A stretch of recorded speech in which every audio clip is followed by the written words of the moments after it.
गोविंद राम जी सैनी, घनश्याम दास जी सैनी, रमेश कुमार सैनी, बाबूलाल जी सैनी, मोशार सिंह सैनी, प्रेम सैनी, रंगर साहब, बंसी लालपुर पार्षद, Moshar Singh retired forester, Sunil inverter वाले। कृपया पगड़ी एक ही पगड़ी से तमाम सैनी समाज के लोग स्वागत करते, कृपया पगड़ी पकड़ाएं। बाकी कृपया मंच से हट जाएं। आदरणीय दीपेंद्र हुडा जी आए हैं, हमें इनका स्वागत करने दें। आप बाद में मिल लें।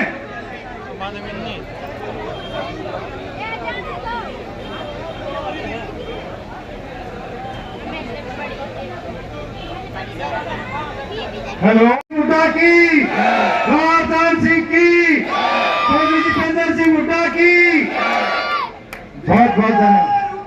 बहुत जोरदार तरीके से मान सम्मान और जोश और खरोश के साथ आपके बीच में चौधरी दीपेंद्र सिंह हुड्डा जी को और मान्यवर रावदान सिंह जी को आपके बीच में लाया जा रहा है। और साथ में हम आपके बेटे, आपके अजीज अक्षत राव जी भी हमारे बीच में उनके साथ पहुंच रहे हैं। भाई बहुत जोरदार तरीके से मान सम्मान के साथ हमारे बीच में लाया गया। अब आपके बीच में मंच पर विराजमान मैं एक बार मान्यवर चौधरी दीपेंद्र सिंह हुड्डा जी का और रावदान सिंह जी का बहुत बहुत धन्यवाद। भाई सारे साथी बैठ जाए अपने स्थान पर और भाई बाकी मंच से एक बार हट जाए सारे साथी। लोकप्रिय सांसद 5वीं बार पहला कीर्तिमान लगातार संसद से बनने का युवा हृदय सम्राट, युवाओं की आवाज और युवाओं की प्रेरणा हमारे भाई दीपेंद्र हुड्डा जी, उनके साथ ही मंच पर विराजमान हमारे यहाँ के लोकसभा के अंदर 9 की 9 सीटों के ऑब्जर्वर श्री लेखरा जी, महेंद्रगढ़ म्युनिसिपल कमेटी के चेयरमैन भाई रमेश सैनी जी और सभी पार्षद, सारे के सारे पार्षद मंचासीन हैं और मैं इन सबका धन्यवाद करता हूं और स्वागत करता हूं का एकजुटता के साथ आपने आके यहाँ पर समर्थन दिया। उपस्थित मेरे पितातुल्य बुजुर्गों, सम्मानित मातृशक्ति, नौजवान साथियों, प्यारे भाइयों, पत्रकार बंधुओं व सम्मानित मंच, क्योंकि मंच की व्यवस्थाएं ऐसी हैं कि सभी जो वरिष्ठ नेता हैं उनके नाम से आज नहीं बोल पाए, तो इससे बेहतर यह है कि सम्मानित मंच कह के हम इसको एड्रेस करते हैं। सर्वप्रथम तो भाई दीपेंद्र जी का महेंद्रगढ़ आगमन पर उनका हार्दिक अभिनंदन करता हूं और ये विश्वास दिलाता हूं कि जिस विश्वास से आपने हरियाणा के इस कोने से उस कोने तक पद यात्रा, बस यात्रा और वर्कर्स के साथ में यात्रा को संपन्न किया है, उसका आज परिणाम देखने के लिए मिल रहा है। पूरे हरियाणा के अंदर कांग्रेस की एक लहर चली हुई है, जहां इस कोने से उस कोने तक एक आवाज आती है कि कांग्रेस बहुत बड़े मार्जिन के साथ में सत्ता स्थापित कर रही है, आपकी सत्ता बढ़ने जा रही है, आपकी सरकार बढ़ने जा रही है। हम बीजेपी की तरह से 75 पार का नारा नहीं देते, क्योंकि उन्होंने 75 पार का नारा दिया और 40 पर रुक गए। हम सच्चाई के साथ चलना चाहते हैं, लेकिन मन से बताना चाहते हैं कि 75 से भी कहीं ऊपर जाकर के आपका टिकेगा। इस तरह के हालात आज प्रदेश के अंदर बने हुए हैं। जो भूपेंद्र सिंह हुड्डा का वो 10 साल का राज और 10 साल के भारतीय जनता पार्टी का, इन दोनों में अगर आप तुलना करेंगे तो निश्चित तौर पे आपको उस पैमाने पे साबित होना पड़ेगा कि कांग्रेस राज ही ऐसा था जिसने इस प्रदेश की तरक्की और विकास के अंदर हमारी मदद की। सम्मानित दोस्तों और बुजुर्गों, प्रजातंत्र में मतदान सबसे बड़ा दान और सबसे बड़ी ताकत होता है। वही जनता की अदालत सबसे बड़ी अदालत होती है, जो 5 साल बाद हर नुमाइंदे को, हर सरकार को अपनी एक कसौटी पर खरा उतरता हुआ देखना चाहती है। पिछले 10 साल में आपने देखा होगा कि भाजपा की सरकार पहली बार किसी स्पष्ट बहुमत के साथ में केंद्र में बनी और एक बार हरियाणा और एक बार अलायंस के साथ में यहां सरकार बनाने में सफल हो पाए। सरकारें बदलती रही, नेता बदलते रहे, पार्टियां बदलती रही, मंत्री मुख्यमंत्री बदलते रहे, लेकिन किसी समय भी इस तरह के चुनाव का आपने एक आवाज नहीं सुनी होगी जो अब की बात सुनी जाए। क्यों? क्योंकि 10 साल में जो कांग्रेस से सत्ता लेने के बाद भाजपा ने जो सपन दिखाए थे वो सब चकनाचूर हो गए, जो वादे किए थे वो टूट गए, जो इन्होंने लोग लुभावने नारे दिए जो खत्म हो गए। और आज इस प्रदेश का एक एक भाई से कर्मचारी से व्यापारी से किसान से मजदूर हर व्यक्ति अपनी बदहाली पर परेशान है। ये हरियाणा जिसे कृषि प्रधान प्रदेश कहा जाता है, उसके अंदर किसान की दुर्दशा क्या हुई थी। वो 13 महीने जब दिल्ली के अंदर आंदोलन चला था और 700 किसानों ने शहादत दी थी, इस सरकार को मजबूर होकर अपने कानून तो वापिस लिए, लेकिन एक शब्द उन 700 किसानों की मौत के ऊपर नहीं कहा। जहां तक जवान का सवाल है, आपने देखा होगा कि इस इलाके के अंदर हर 10वां व्यक्ति, अगर मैं कहूं हरियाणा से और इस क्षेत्र से, तो मैं समझता हूं 7वां और 8वां होगा तो अतिशयोक्ति नहीं। उस रेगुलर भर्ती को खत्म करके अग्निवीर नाम की एक योजना चलाई जो मात्र 4 महीने की टेम्परेरी नौकरी है, जिसे 100 आए तो 75 को रिजेक्ट करके वापस भेज देंगे, 22 उनके पास रहेंगे। और 22 में 4 साल की नौकरी करने वाला व्यक्ति अगर आ भी जाता है रिजेक्ट होके वापस, तो उसको कोई रिटायरमेंट का बेनिफिट नहीं, उसको कोई पेंशन नहीं, उसके फ्यूचर में जॉब सिक्योरिटी नहीं।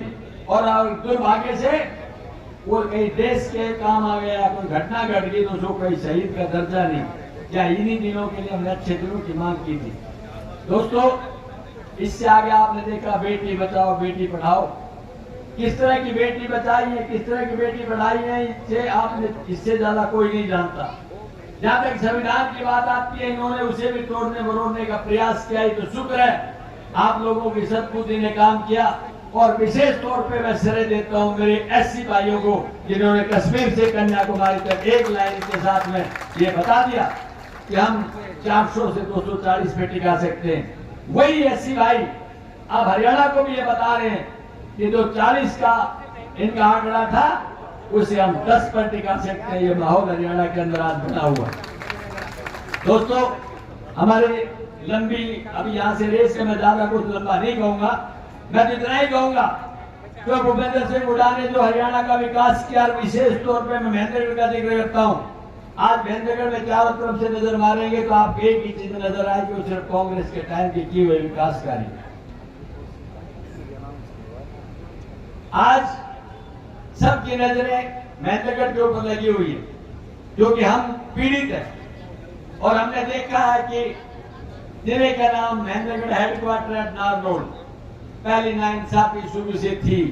प्रयास करेंगे, समय आएगा आपकी आवाज के मुताबिक, आपकी भावनाओं के मुताबिक उसका निश्चित तौर पे एक समाधान ढूंढा जाएगा। उसके बाद आपने अनेकों बार यहाँ पर शुरू की और बंद कर दी।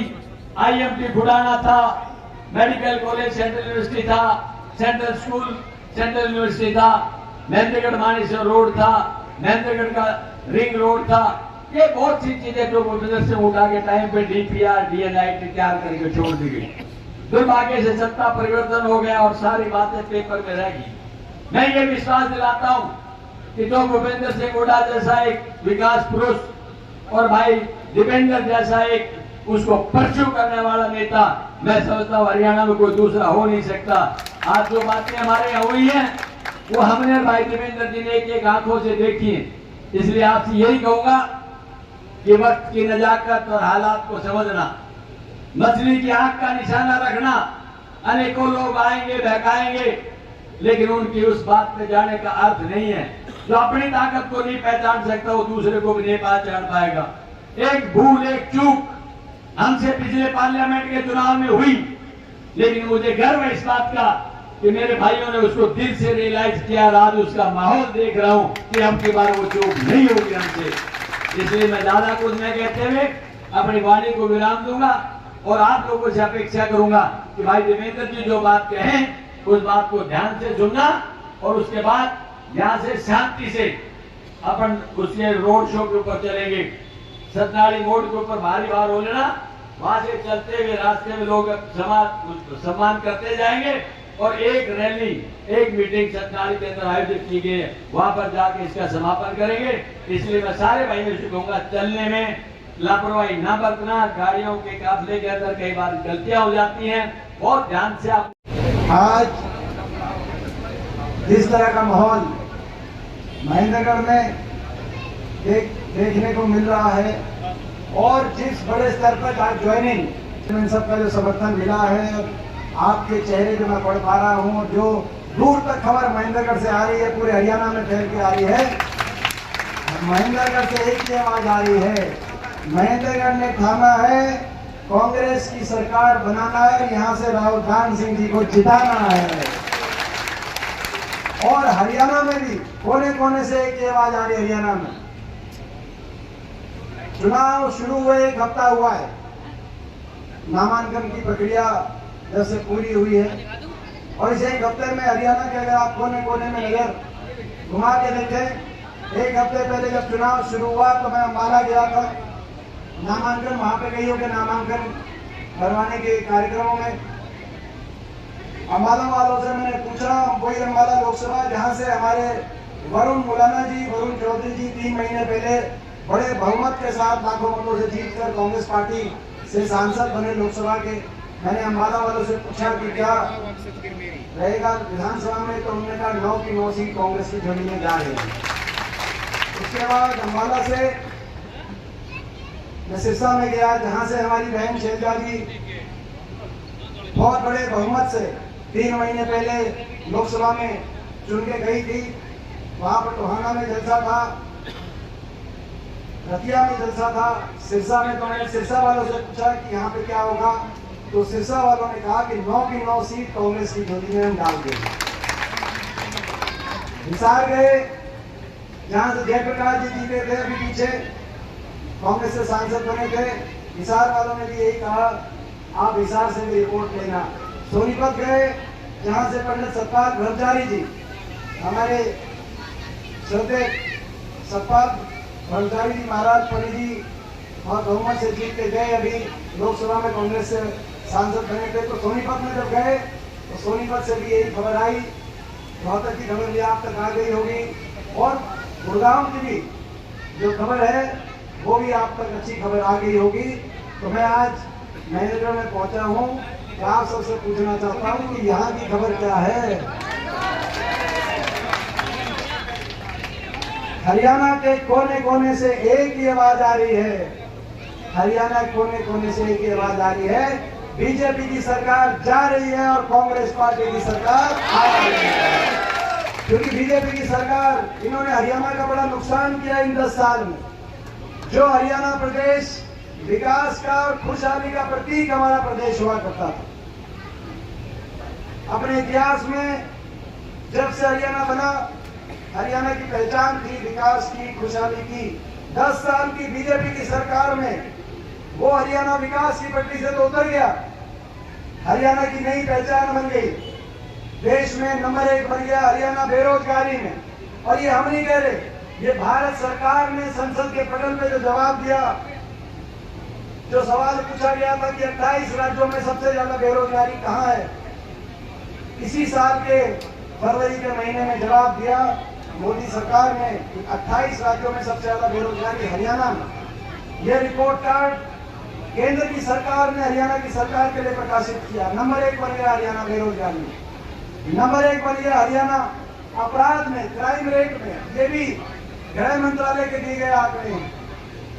हरियाणा में नशा बढ़ गया, महंगाई, देश में सबसे ज्यादा वैट, हमारे समय 8% वैट हुआ करता था, जो अब 17% वैट हो गया। सबसे महंगा डीजल, पेट्रोल, रसोई गैस का सिलेंडर आज कहाँ, हरियाणा में। महंगाई, बेरोजगारी, नशा, अपराध और विकास का कोई काम नहीं।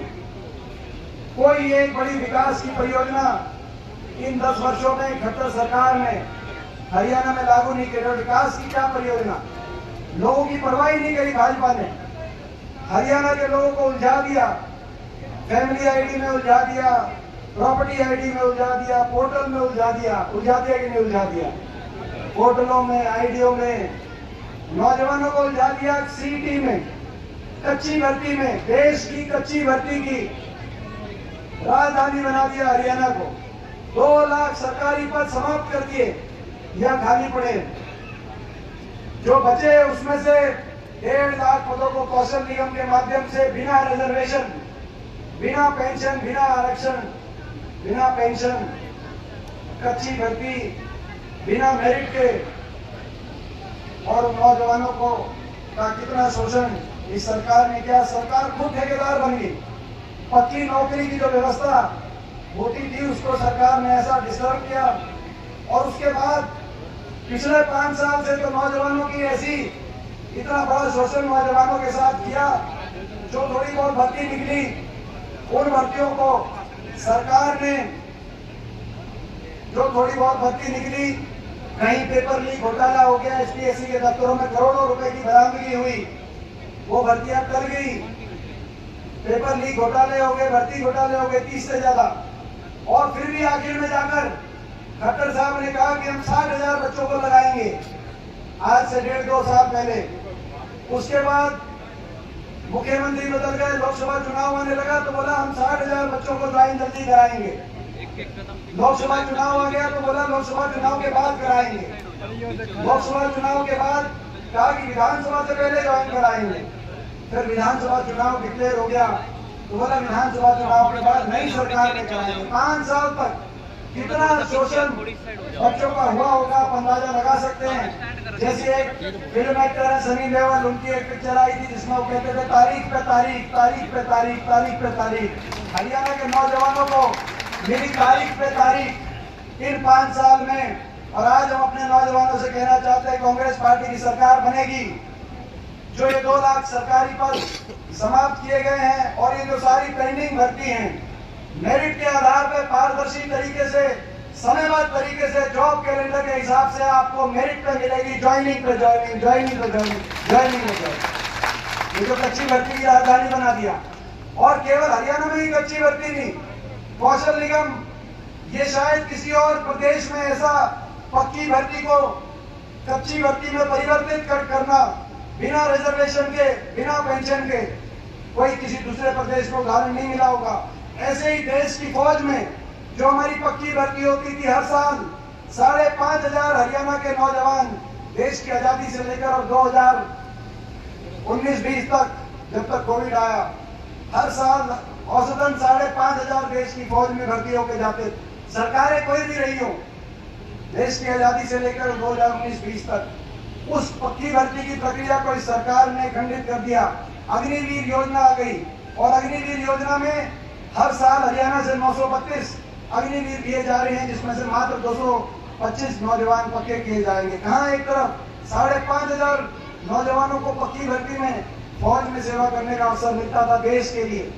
ये जय जवान जय किसान का ये इलाका है। अगर जय जवान जय किसान की गूंज पूरे देश में कहीं सुनाई देती है तो हरियाणा में, और हरियाणा में कहीं सुनाई देती है वो दक्षिण हरियाणा के अंदर सुनाई देती है जय जवान जय किसान की। लेकिन वो गूंज भी सरकार ने उसको भी कच्ची भर्ती में परिवर्तित कर दिया। इसीलिए आज देश में सबसे ज्यादा बेरोजगारी आज हरियाणा के अंदर, महंगाई आज हरियाणा के अंदर। काम कुछ किया नहीं सरकार ने। हर वर्ग का अपमान करने वाली और हर वर्ग की अनदेखी करने वाली ये सरकार साबित। आप इस बात से अंदाजा लगाएं, खट्टर साहब रहे लगभग 10 साल।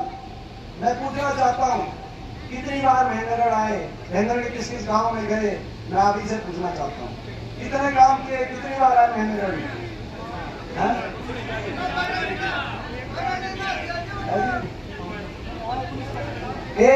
एक बार, एक आधी बार कह रहे हैं 10 साल में।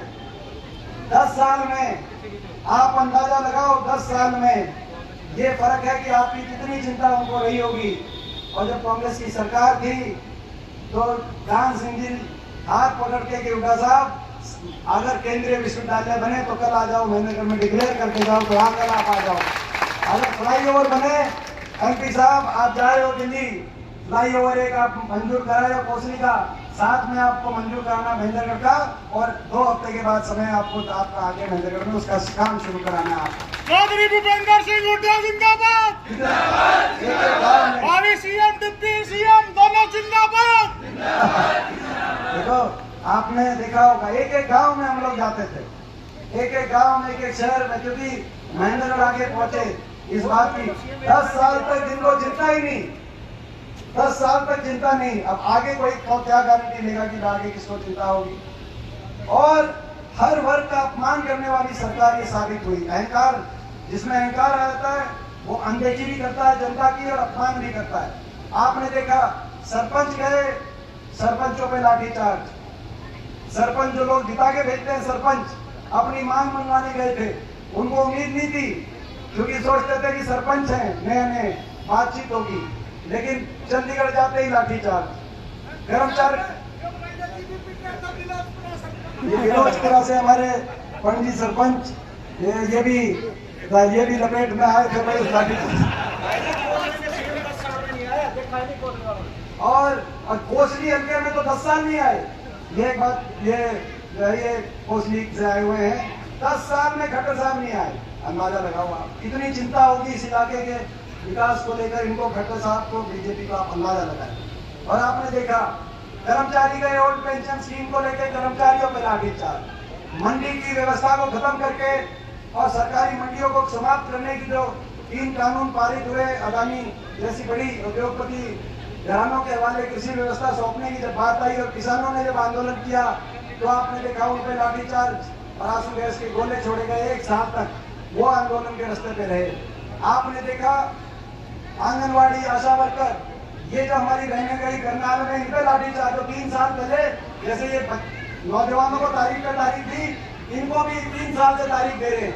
3 साल पहले लाठीचार्ज भी करी आंगनवाड़ी आशा वर्करों पर और ये कह दिया कि तुम्हारी सारी बात मानते हैं, लेकिन बात एक भी नहीं मानी। 3 साल से लागू उनकी बात नहीं हुई, केवल इनको भी मिली तारीख पे तारीख।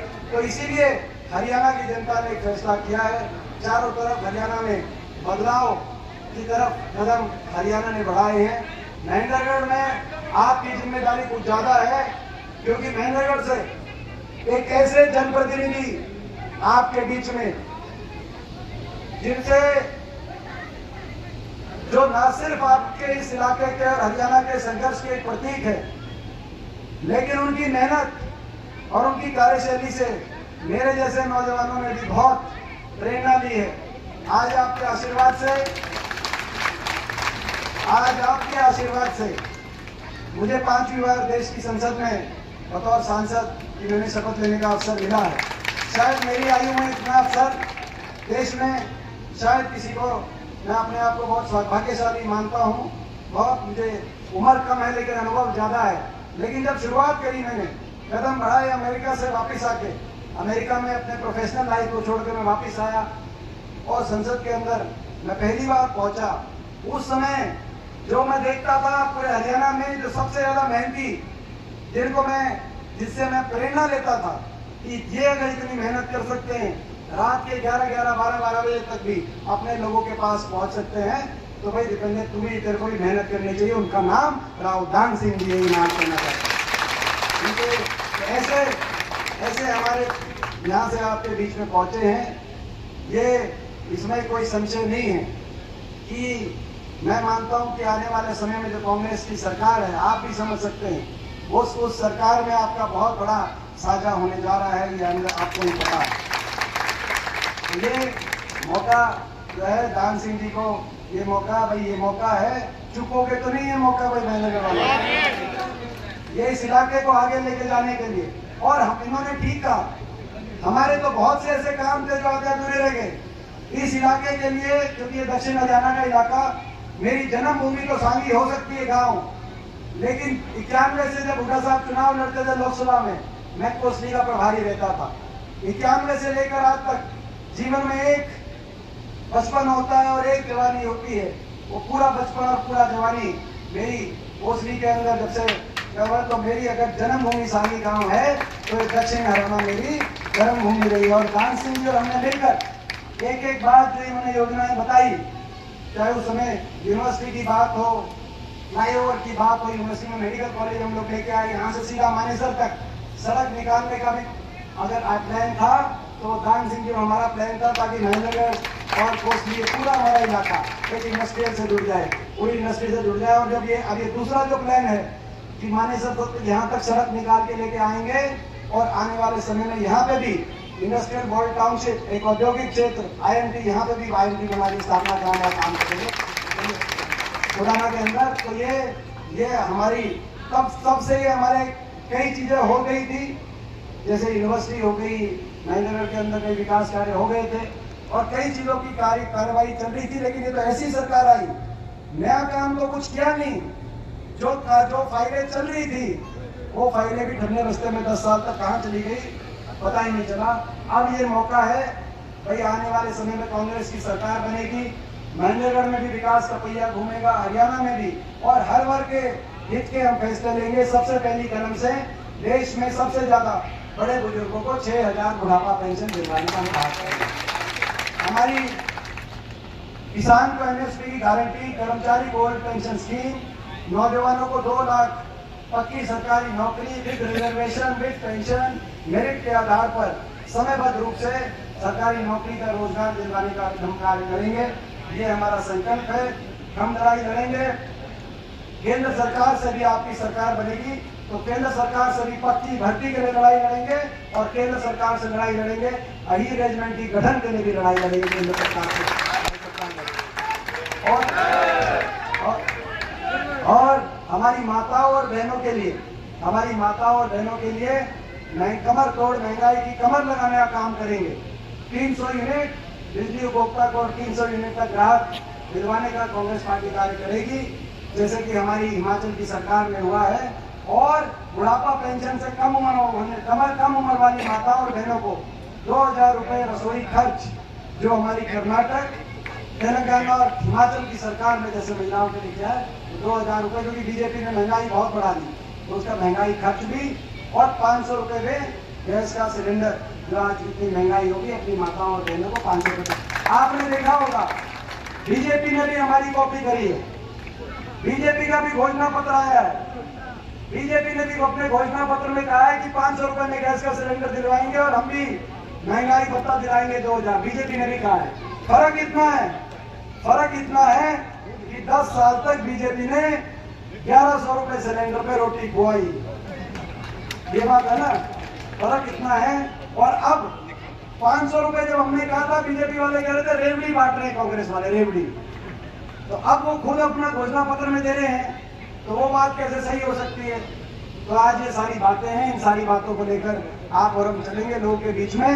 मैं आप सबसे आखिर में यही पूछना चाहता हूँ, भाई ये जीत तो पक्की है महेंद्रगढ़ से, एक नंबर पे बड़ी जीत अगर होगी तो मैं समझता हूँ कि आपका बहुत मान सम्मान बढ़ेगा। बहुत बहुत धन्यवाद।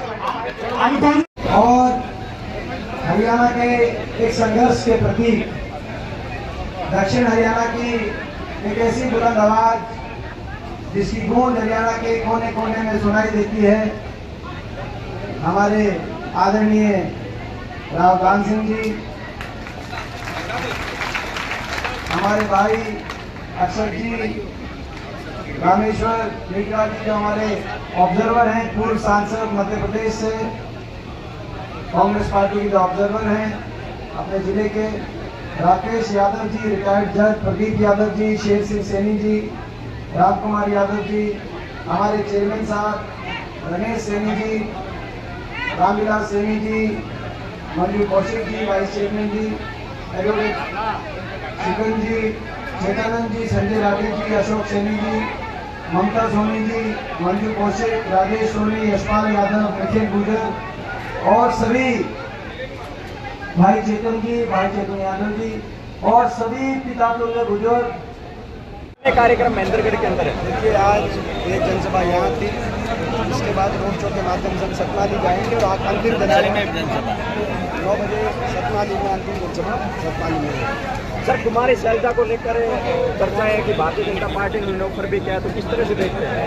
ये कांग्रेस पार्टी के सभी नेतागण, चाहे वो आदरणीय शैलजा जी हों, चाहे बाकी सभी नेतागण हों, सभी एकजुटता से आपको चुनाव के रण में कांग्रेस के पक्ष में दिखाई देंगे।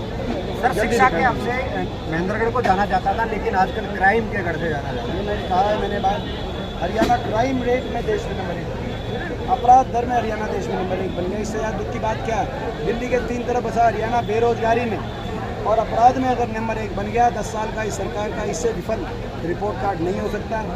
आज हर व्यक्ति, हर वर्ग त्रस्त हो गया इस सरकार से।